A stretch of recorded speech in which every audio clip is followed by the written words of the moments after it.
now celebrating the mystery of the death and resurrection of Christ, let all evil thoughts die within you, so that you may be able to follow the path to a new life.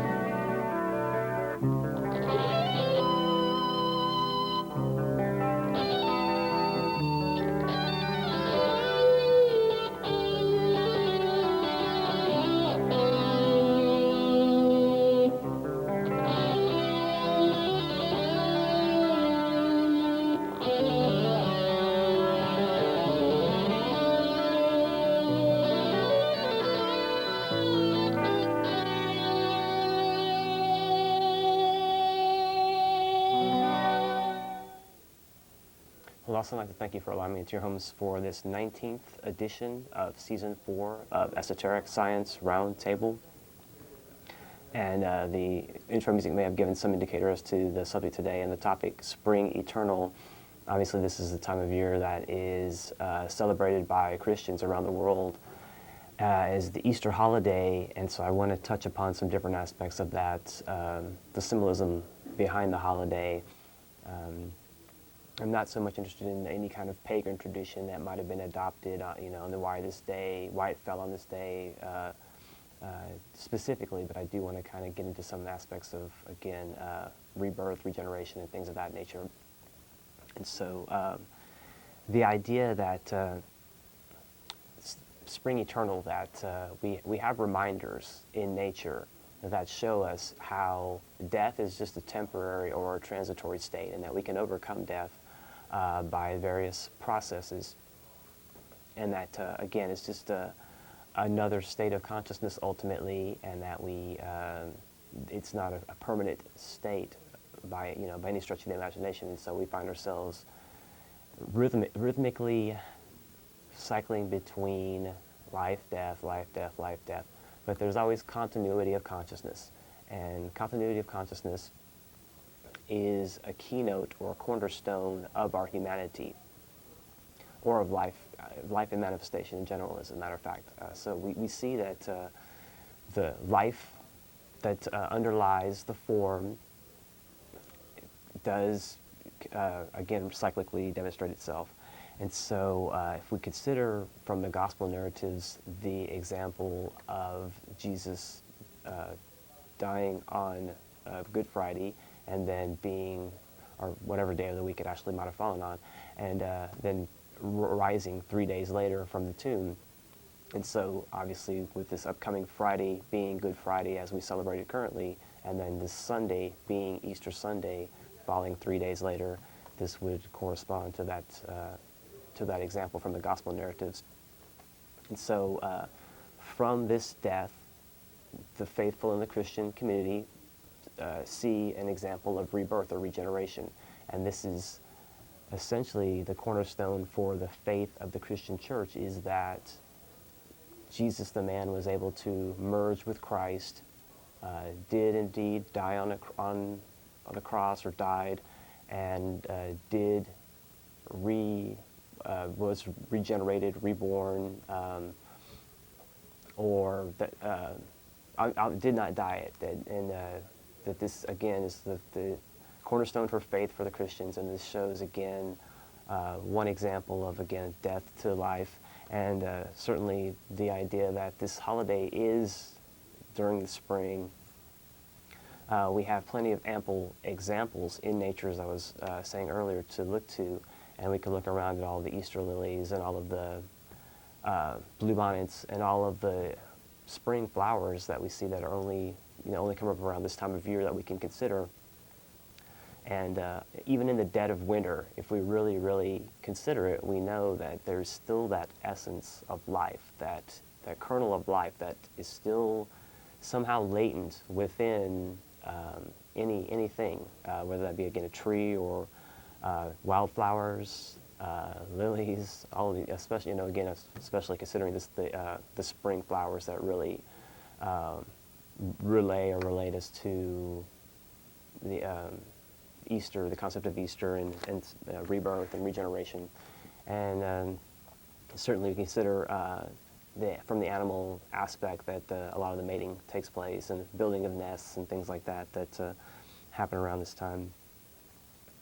Let's see, and so as we consider some of the popular symbolism that's been attached to Christianity for a very long time, again, more often than not, the main symbol that people are going to fall back on is the cross, and they're going to consider the death of Jesus on the cross, and they're going to, in most cases, consider this supreme sacrifice that was readily, in which Jesus readily gave up his fleshly body for our sins, according to how most interpret this.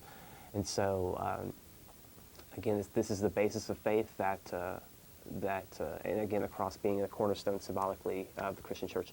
And so the idea that more often than not, the death on the cross is the first thing, and that aspect of sacrifice. And certainly death can be considered an aspect of sacrifice, and it very much is a very legitimate aspect of sacrifice. Again, death can be experienced in several different ways, and so that's also something that I'm going to delve into a bit in a second. But the death willingly and giving of oneself willingly, especially giving of one's life, which is often considered paying the ultimate price by so many. This again is an example of a death, sacrifice death, that is a very, it's an extreme example, and most people consider it that. And I would say, for the most part, most people consider it the most extreme example, or the ultimate sacrifice, because most people still tend to think in terms of one incarnation, one lifetime, one opportunity, and then we make an exit, and then that's the end of it. So we only have a one-shot deal, in other words, as far as any lifetime. That we have one opportunity, according to the belief systems of most, to take advantage of what we can do on the physical plane. And so if this does form the basis, then obviously the giving up of one's life is going to be considered the ultimate sacrifice. But there is also the aspect of sacrifice that leads to synthesis. And what was demonstrated in the gospel narratives in the actual death on the cross is obviously a death, a physical death, but 3 days later there was the regeneration that took place, and there was a rebuilding of the physical vessel. And so Jesus was seen again walking among men in a body in a similar body to what he had been known for previously. And so in essence he just regenerated a body with a similar likeness to himself previously. And again, this is a basis of the cornerstone of the faith for the Christian church. This sacrifice, this death, and this regeneration is also an aspect of synthesis. And the gospel narratives break down, in essence, in their pictorial representation, 5 initiations, if you will, 5 tests or trials, that being birth, baptism, transfiguration, death, and rebirth, or resurrection. And these, again, are tests or trials, and they equate to, or they are representative of, great releases of energy as well, and great fusions that take place within the consciousness of a human. Now, certain initiations are going to also send out or have a synthetic component and have a fusion type release of energy that is going to be of a far greater scale depending on the circumstances. And this is where Jesus through Christ fits that bill, in that the fusion that took place, the willing sacrifice that took place, was a fusion between Jesus the man and Christ.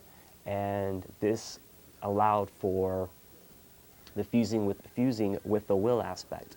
And the way in which this took place and was anchored to the physical plane was quite unique to our humanity's history. And so this larger fusing did take place, in which the will of God, or the Father in heaven, was anchored to a certain degree to our physical plane by virtue of this sacrifice, because when the second aspect of the Trinity, Christ, merged with a physical man, Jesus, and made the ready medium, or mediator, is probably a better term, between, again, the will aspect and our physical plane, that this was allowed to accommodate itself through this great exchange or fusion of energy. And again, only through the second aspect of the Trinity could something like this move itself close enough to the physical plane and cause, again, such a great fusion that it still has its impact. It's almost as if like a crater from a great impact that's still evident. It still has its ramifications and its effects on our humanity from that distant time. And so this again is another aspect of sacrifice, but it is a fusing. And so death can be the release from the form, and again, that's only a temporary situation anyway, or it can be a situation, a willingly exercised initiation in which one sacrifices oneself in order to create circumstances that will not only enrich their own lives, but will allow for the entire, well, some aspect of consciousness to be lifted up as well. So any person, any member of humanity that takes a so-called initiation, a test, or a trial, as these are esoterically understood, again, the five that I enumerated earlier: baptism, birth, baptism, transfiguration, death, and resurrection. Those are how they're more commonly considered and labeled. And other members of humanity have taken these initiations in addition to. This is not something that's unique to Christianity by any stretch. And far, far before Christianity became the dominant world religion, well, that's arguable too, but became as dominant as it is as a world religion.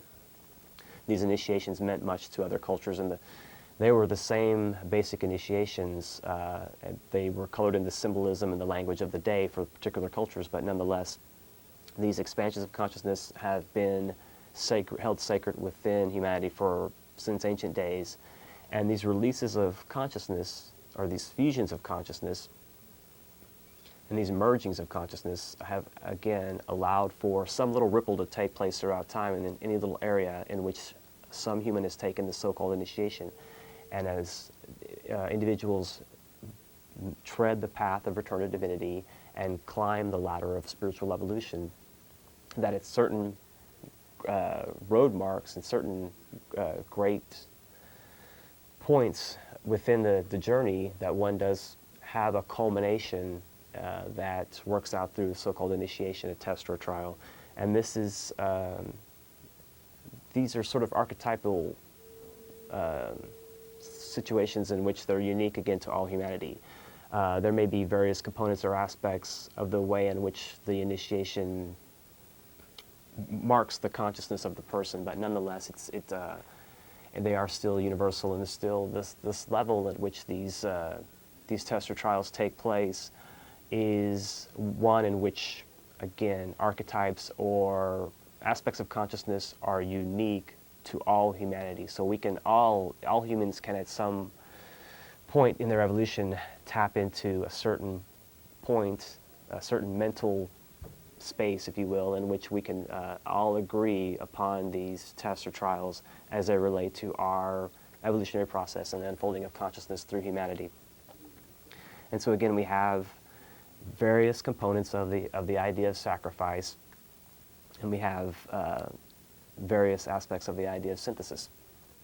And so moving forward to our current days, certainly there is much upheaval, disruption, and a lot of unsavory things that are taking place all around us. If we just, read the paper or watch the news, chances are we're going to see some things that are probably not going to set well with us.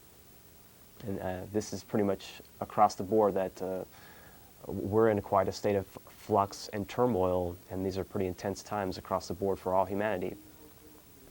And so many people are, as a result of that, quite anxious, and some are quite expectant as a result of that. And especially people that are considering like prophecy and things of that nature, or people that are of a more esoteric mindset that consider things in terms of cycles and rhythms, and that consider how that's likely to play itself out to some greater or lesser degree.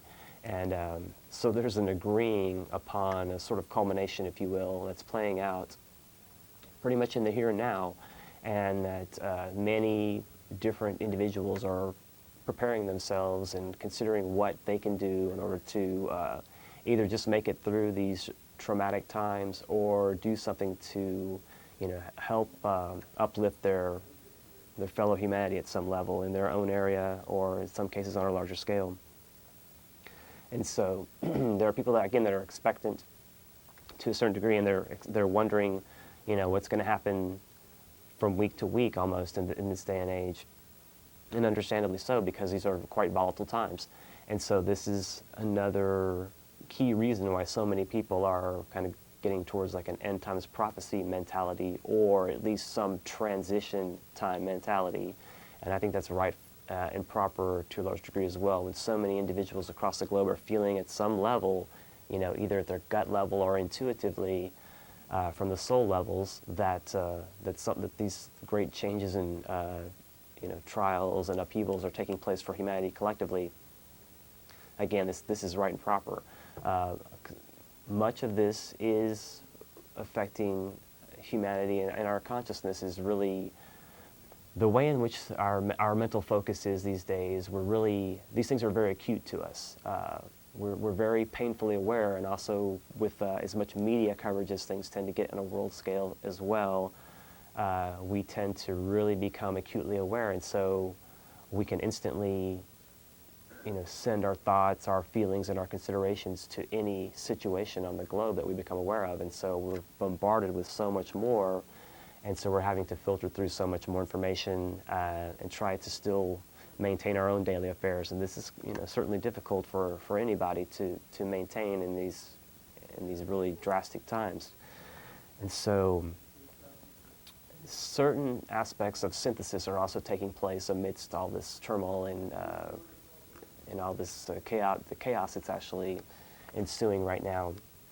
And there are certain individuals that do have more of an insight to see past the turmoil, and that tend to consider these dramatic,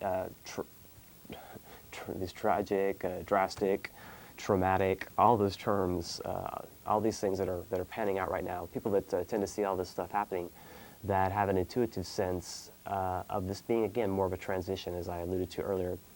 And so they're looking at ways in which they can see through to the other side and work towards collectively work towards ends to help humanity, again, at some level. Certainly there are going to still be those that I mentioned as well that are going to be more interested in saving their own hides, and they're going to be have more of a self-preservation kind of mentality, and that's pretty understandable as well, and I'm certainly not going to give any negative remarks to that kind of attitude either. But the idea that there is a moving towards synthesis at many levels can be termed by some a Christ consciousness. Many people look towards a return or a reappearance of Christ in some physical vessel. And as to what form that will take, it's really anybody's guess. There isn't really any doctrine or dogma that's been established to indicate the hour of that or the appearance that will be occupied during that so many faithful look forward to. There are those that also consider a return or reappearance in again a more energetic sense, or more of a Christ consciousness sentiment. And that has been pretty widely regarded or written about in various esoteric literature for some time now, easily a couple hundred years. And so this is another component of it. My own personal feeling is that it's a dual or a combination, a blend of these, and that these synthetic pockets of people that are going to gather together energetically. Now again, when it comes to gathering in a synthetic sense, the urge towards a synthetic gathering is based on the heart, the energy of the heart. The energy of the heart transcends all boundaries. It instantaneously can cover any distance, and it can instantly empathize or sympathize with some other person, some other consciousness, some other situation.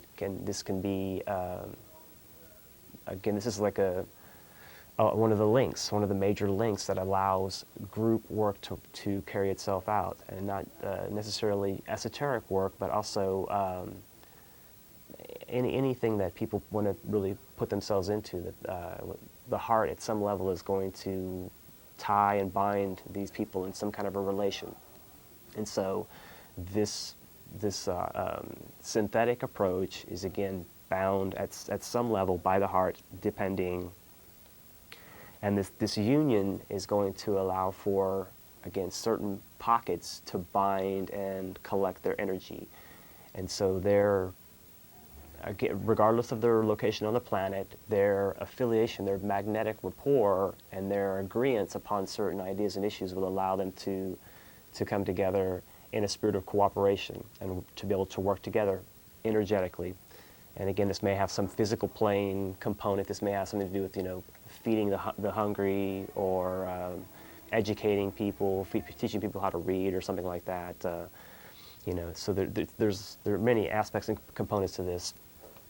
And again, but the heart is going to be the anchor that all this revolves around. And it's much like the sun. The heart, and this is expounding somewhat on what I spoke about last week as well. The heart is the center of our system. It's the center of our organ system, certainly within the human vessel, and it is the mediator. It's the radiator of the blood, and essentially the life throughout the physical vessel. And it's very analogous to the sun in the same sense that the sun is the mediator, the transmitter of the energy that goes between the various planets, and it's again like the heart within that system. And so this central magnetic component again ties us together. There's a synthetic, there's much symbolism as far as the synthetic relation between the sun, our heart, and the nature of Christ, the second aspect of the Trinity. They all can have there's a very synonymous or analogous relation between those three examples. And so this synthesis ties and binds us together, and it allows for some consciousness some energetic moving out, and some mergings of consciousness. Again, as more individuals collectively are able to take some sort of initiation, and the first initiation, the birth initiation, essentially is when one concedes or realizes or recognizes beyond any shadow of a doubt that they have an immortal soul attached to their physical vessel, and that this is part and parcel of them, and that this is the very real essence and aspect of themselves, that even though they may not be able to touch it or be able to interact with the five senses, that they have affirmed the fact of the soul, and that is the birth initiation. And so again, as individuals throughout humanity take these initiations and take in these recognitions as a real foundational tool for themselves, for their own growth, and for their expansion to, again, work through consciousness, then we're going to see a real revising, reemerging, revitalizing that will be what most folks would equate to or relate to this Christ consciousness emerging. And that as enough pockets of interested, cooperating individuals work and link with other cooperating groups around the world, that there will be some synthetic emerging, some synthetic energetic merging that will emerge from this interaction. And this will be, again, akin to a Christ consciousness that will uplift humanity because of the sheer numbers of humans cooperating with each other. And certainly at this point, if this were to take place, ideas of intolerance, prejudice, fear, anxiety, uncertainty, and unrest, the negative aspects of unrest, would have to be overcome. And so certainly much ground has to be covered. And this, again, those that are more proponents of a Christ consciousness idea are also very much proponents of getting one's house in order, because this is, again, something that, as St. Paul said, Christ in you, the hope of glory. And this is a good way of considering this Christ consciousness, that in order to manifest Christ in you, the hope of glory, one has to get one's own home in order, get their own effects, get their own affairs in straight, and start from that position then to do some work. Because if we're in disarray and in clutter and we don't have any real point of focus or real solid ideas as to what needs to be done, then we're not going to be able to get anything done. And so we have to, again, get our own affairs straightened out, get our own selves in check, so to speak, and then we can, from that secure point, we can bring in to ourselves a more inclusive approach. And so this is certainly the hope of many, many individuals around the globe, that and many that don't even have any religious affiliations. There are many that work very feverishly towards this very kind of scenario that I'm describing, but they don't have any idea of a Christ consciousness per se, but nonetheless that energy is still motivating them. It's underlying their, it's gnawing at their consciousness at some level. And this is not uncommon, that there are those that literally are working for Christ without even acknowledging the name Christ. Again, it gets back to the heart. What is in one's heart is the first primary thing. It's not so much what labels you use, where you find yourself every Sunday morning for an hour or so. Things of that nature oftentimes are immaterial in the larger workings out of things. It is where a person's heart lies and the work that they're involved in. It's going to really, you'll know them by their works, I think is a good consideration along those lines. And so there are a lot of people that call themselves certain things. Not many can live up to those high, the real essence, the real qualities that are inherent in what those terms should mean, like Christian, for instance. And so, again, there are many that I feel are firmly working intimately with Christ, but not acknowledging that name necessarily, but it makes no difference ultimately. Again, this working together as humanity and cooperating as humanity takes precedence, in my estimation, to, again, any particular religious leanings. And there's a motto of the so-called Theosophical Society, which is, there is no religion higher than truth. And that's my feeling wholeheartedly, that those that seek after truth earnestly and wholeheartedly are really the ones that are going to help alleviate the suffering of humanity. There are a lot of people that pay various lip service to it, and so that will work itself out. There is another esoteric aspect or occult aspect, a hidden aspect to this merging together of this cooperation of individuals along various lines, as far as the numbers as they build themselves and declare their intent, that there can be a lattice work of light, in a sense, that can be built up, and that so a structure can be woven out of these individuals, in a sense, and that we can construct a great tapestry that will allow us collectively to take in a greater level of consciousness.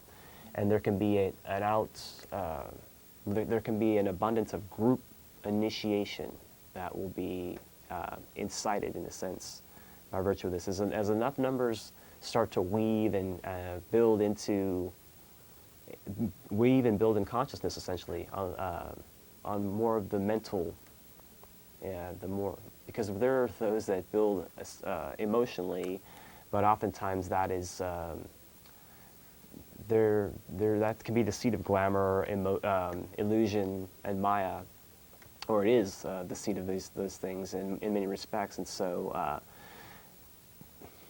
the people that tend to build in the emotional at the emotional level are oftentimes building things that are for their own use, their own desires, wants, and whims and wishes. There's a level of aspiration once one attunes oneself highly enough or properly with the will aspect. And I'm not saying that we can all just instantly acquire what Christ was able to do, but nonetheless we can make little steps gradually by virtue of what was done. And so we can make our own little steps towards the will And we can, again, build gradually some sort of synthesis. And this can have a very real component in an esoteric sense on the mental plane, and that we can bridge the gap from the physical to the spiritual, and that this all those that are working consciously or unconsciously to cooperate and help out and help humanity are at some level contributing to this pool of light, or this linking of light, this lattice work of light, or this foundation that is basically, again, another component of synthesis. The energy that underlies our conscious cooperation, or again, sometimes our unconscious cooperation towards this building, they underlie, this energy underlies our very being, and it's an extension of our very selves. And so we can work collectively towards this to, again, uplift consciousness. This is not something that's going to have an interest for all people on the globe. It's kind of like a trigger with people that become aware of things in the government and things of that nature. You know, when people wake up, so-called. There are different modes and different definitions of waking up. But when one has a waking up to this soul recognition, then this idea of contributing to this network of light is going to be a much more real factor in the minds of men. And so as enough individuals start to desire to help at some level, then this can have a very real, again, uplifting effect on humanity. This is not an instantaneous thing by any stretch, but we as humanity are not in this for the short term. We're in this for the long haul, and we have been on the planet for a great amount of time, working through the human condition and evolving through the human condition and perfecting the human condition. And we've still got a long time to go, as we're far from perfect in this physical vessel. But we've made a lot of progress. We truly have. And when we embrace the great teachers and we embrace things that the fusions of the level of Christ merging with the Father, or to a lesser degree, what took place through Buddha's enlightening and is tapping into wisdom. Those are our two greatest examples as to how we're able to merge with that energy and have these great examples for us, not only as an example by following them and imitating their life example, but by the fusion they were able to accomplish. And that's more so what I'm trying to get at here, is that the physical plane faith is a very key component to any the future salvaging of humanity. We have to have faith that we can do this. We have to have the confidence and the reassurance and focus ourselves and resign ourselves to this work, that we can help humanity to the degree that we can salvage the race, and have, again, that firm focus, the full confidence that this can take place. That's, again, the more of a physical plane faith. There is, again, esoterically, and it's going to be more, again, depending. Some people are not going to be aware of these esoteric workings out, and they're going to just be trying to just get by from day to day. There are going to be those that are going to be more focused. Again, the numbers are going to be smaller because the numbers of individuals that focus in this manner are less. Nonetheless, there are adequate numbers worldwide that are focusing energetically, are working esoterically, that are building in light, if you will, and we use those terms, and are creating this structure, creating this lattice work that will allow for humanity to uplift itself. And this light, this linking, this bridge, will allow the sort of magnetic uplifting that was described in the gospel narratives when Jesus through Christ said, if I be lifted up, will draw all men unto me. This essentially is a mediator or a medium for crossing that gap of consciousness. And so not just by following the life example, but by making literally Christ in you, the hope of glory, taking that energy into ourselves and accentuating that energy and making a living, lighted link with other like-minded individuals globally that can truly start to influence the kinds of changes that will really make a difference on the planet and will allow for cooperation, exchange, right human relations, and goodwill to be a commonplace thing. And probably the best thing that I feel like I can do personally is use a very potent prayer that I use occasionally on this show. This is called the Great Invocation. And so I want to go ahead and, if we could just focus briefly on this prayer and consider, again, the ideas of cooperation, goodwill, right human relations, and a working together among men, and a real rebirth of brotherhood among all on the planet. And if we could consider things during this Easter holiday, if we can focus on the life aspect within humanity. And if I can go ahead and please, anyone that would care to join along now, I'm going to go ahead and recite the words to this prayer. From the point of light within the mind of God, let light stream forth into the minds of men. Let light descend on earth. From the point of love within the heart of God, let love stream forth into the hearts of men. May Christ return to earth. From the center where the will of God is known, let purpose guide the little wills of men, the purpose which the masters know and serve.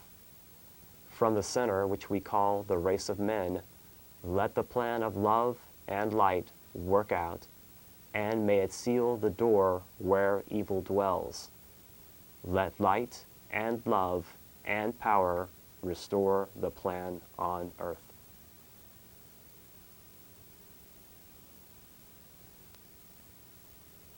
Okay, thank everybody that helped me out with using that prayer. And that very prayer is a prayer that synthesizes and relates the physical plane to the Father. The various stanzas of that prayer relate our humanity to Christ and then ultimately to the Father, or the will aspect. And so this agreeing upon these words and fusing our intent is also a key component that will allow for this exchange to flourish. And again, the concept of a spring eternal, the life more abundant, that's definitely a biblical term. But as far as spring eternal, the way in which this expansion of consciousness proceeds is like a spring that just is eternally fed. Because as humanity finds themselves in a proper place to understand some of these mysteries of creation, they start to place themselves in a place of responsibility. And as more humans become responsible, more humans will find themselves in, again, positions of responsibility that they'll be more interested in looking out for their fellow men. And so as this takes place and this becomes more the norm and rather than the exception, then this whole process will just keep recurring as it has throughout our time on this planet. But the refining process will continue, and the quality of the purity of the water that flows through the stream will increase over time, because as we draw up different members of humanity to, again, be participants in this work at some level, they're going to find their way into this organization or this cooperation, and other members that have been working for some time have perfected themselves to a greater degree are going to move out to greater, more inclusive work. And so the stream continues to feed through and through and through, and it's a perpetual process that through time we take in, again, humanity takes in what they're able to of consciousness, and different groups work together, and this just is an ongoing process that, again, as those at the top have done their work, then the lesser come in to replace the lower workers, and there's a constant shifting up. It's kind of like there's constant room for advancement, job advancement, or what have you, that there's constant room for job expansion and growth, depending on our intent and the level of energy and focus that we're willing to bring to the life process, basically. The life experience, everyone's going to handle it differently. Some are going to be quite overwhelmed by it, quite frankly.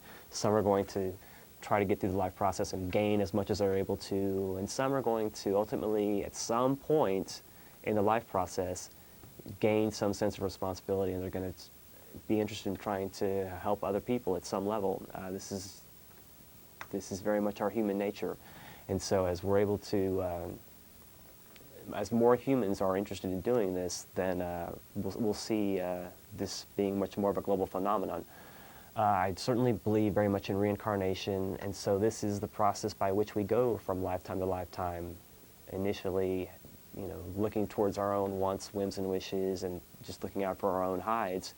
And then at some point in some lifetime, the little light bulb goes on and some recognition kicks in and some sense of responsibility ultimately takes over.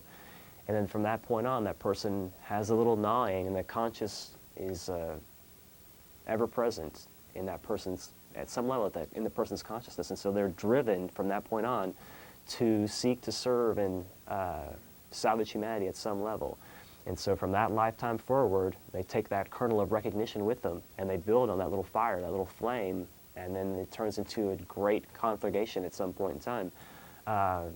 This is another component of synthesis. There is a term Agni, which is a Hindu term for fire, which relays or relates to this synthetic, this fusing of consciousness that will ultimately allow for, again, greater cooperation to take place. There's another aspect of the will that has found itself anchored within our human nature to a certain degree.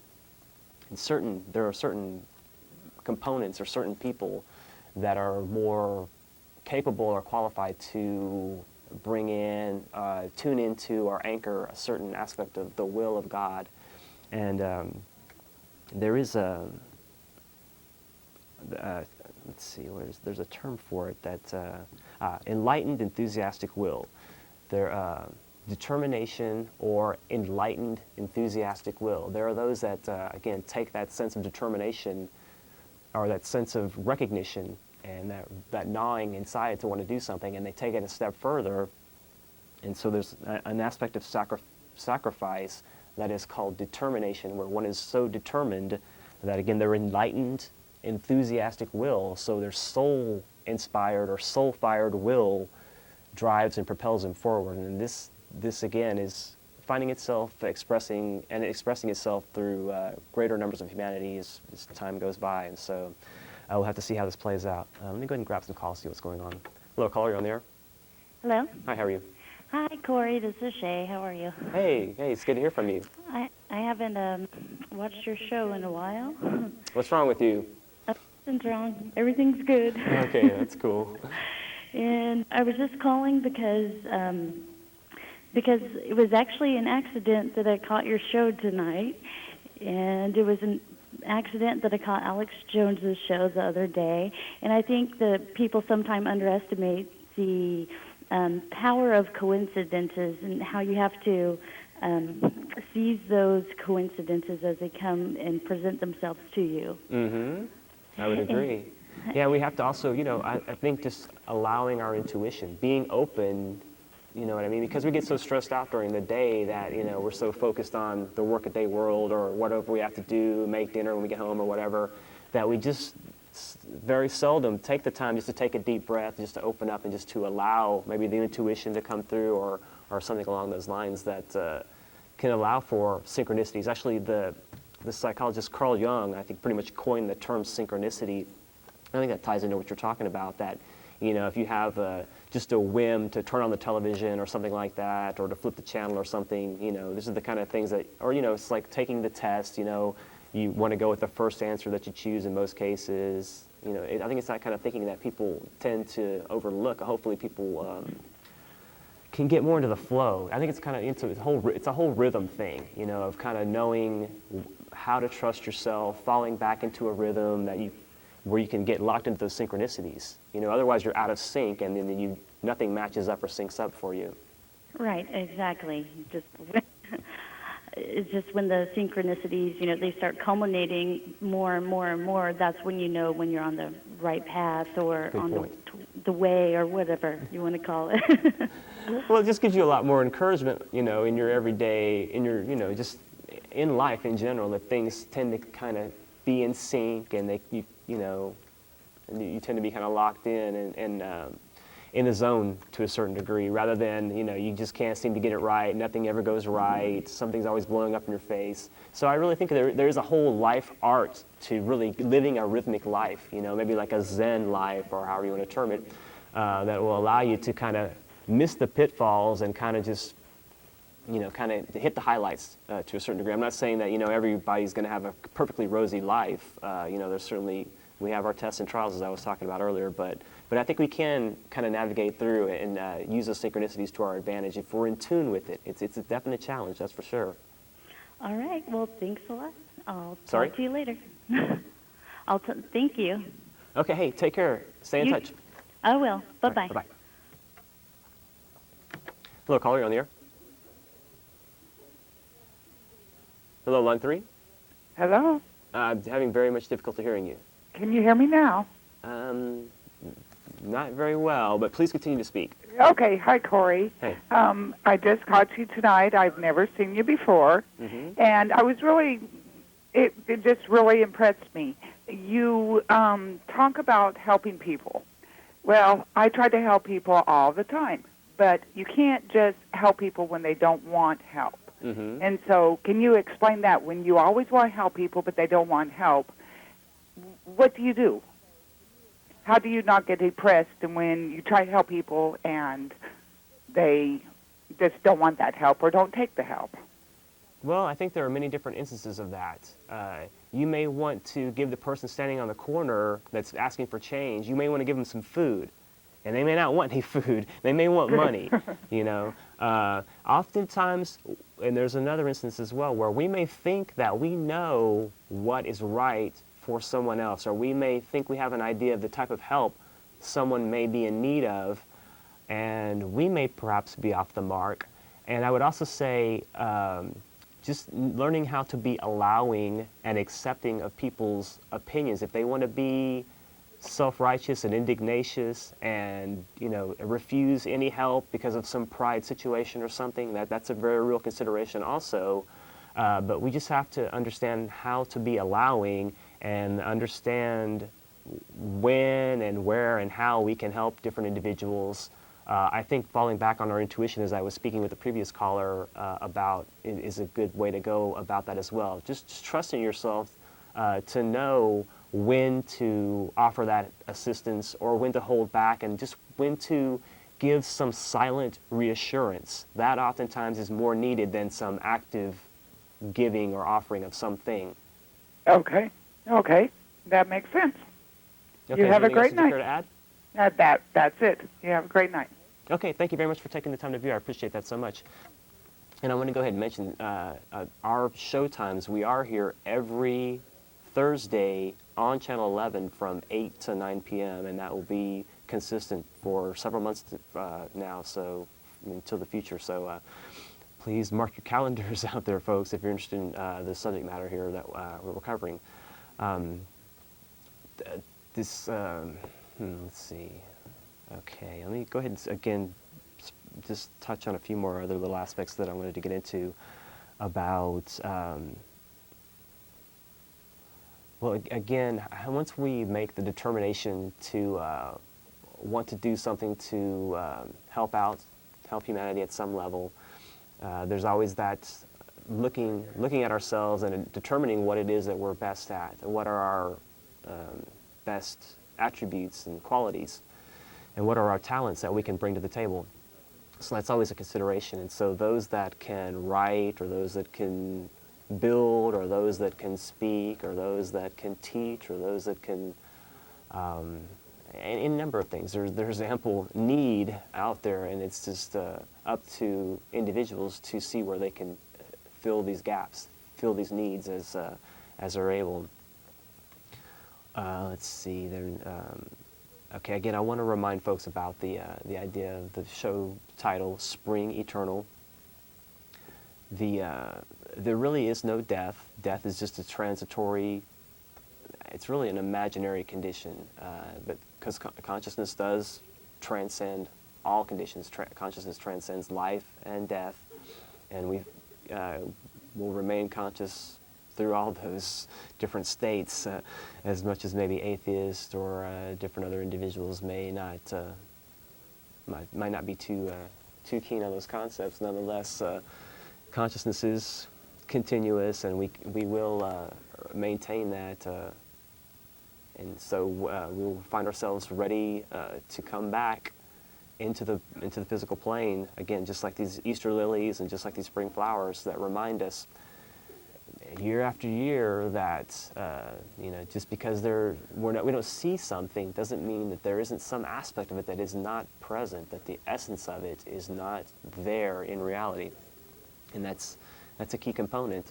In the bleakest dead of winter, there's still the essence of life is still contained somewhere within the latent aspect of a plant or whatever the case may be. And certainly we think of hibernating animals, they're going to tuck it away for a while, and they're going to stay out of sight for a while, but they're going to reemerge.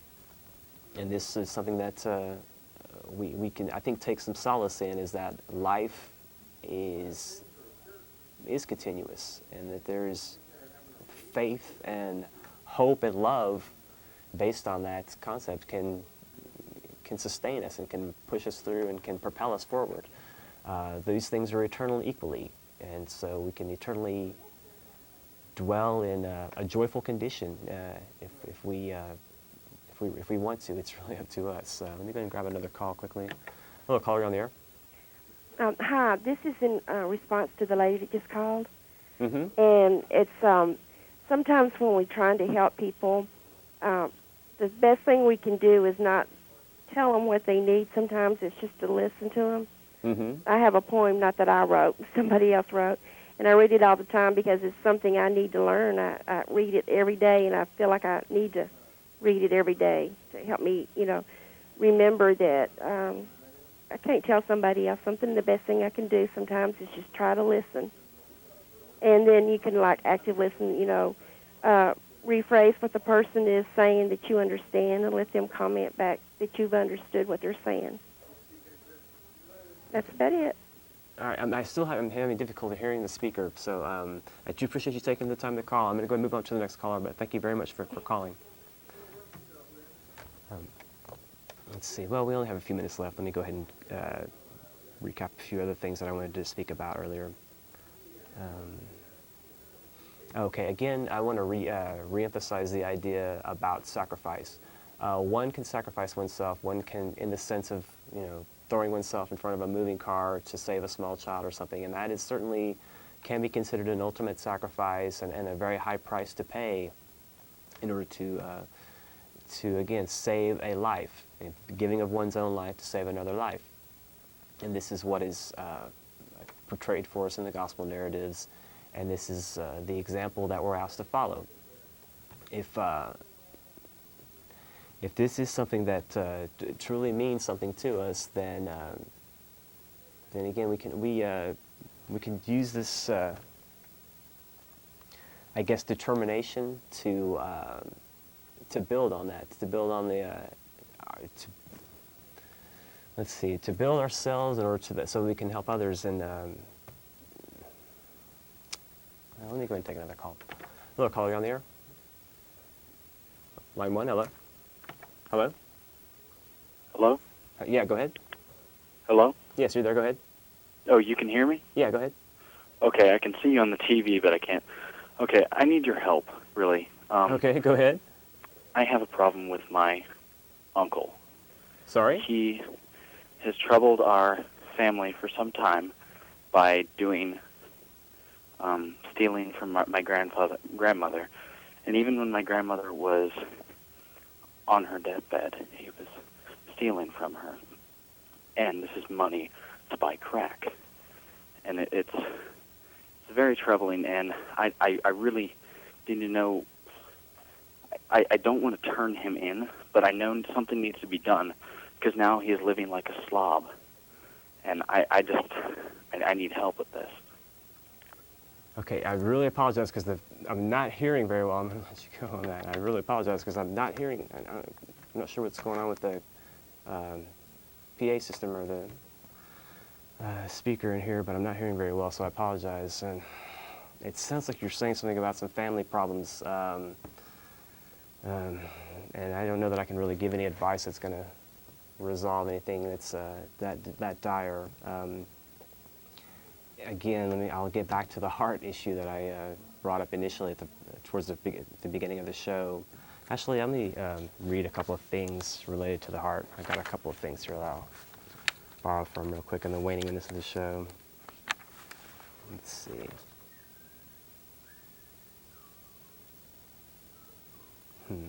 Let's see. Now the heart is needed as the bridge of salvation to the subtle world. It should be affirmed that a realization of the qualities of the heart represents the most vital step for the world.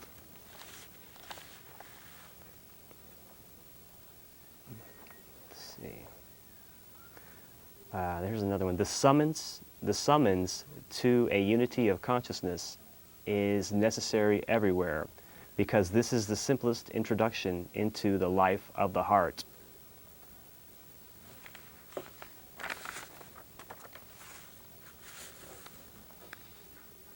Here's another saying. The heart, the sun of the organism, is the focus of psychic energy. Here's another saying about the heart. It is noticeable how much more strongly the heart reverberates than all the other centers. It is not without cause that the heart is called the sun of suns.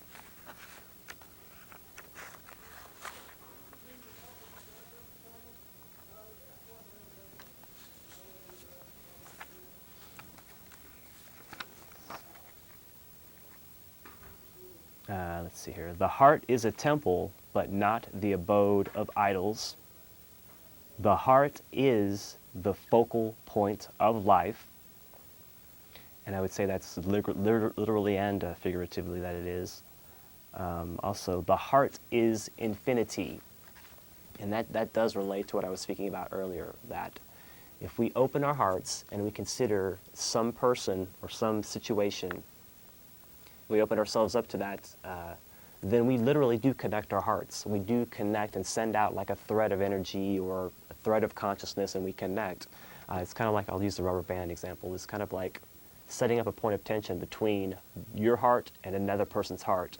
And so that relationship allows for there to be some resounding to take place, because the string or the tension has to be there before the vibration can happen. If it's loose and there's no point of tension taking place between 2 points, then the resounding won't take place properly. It's kind of like with on a guitar or some instrument that has to be tight in order to resound between 2 points. And this is a simple example to look at using the rubber band, but this is how our hearts work within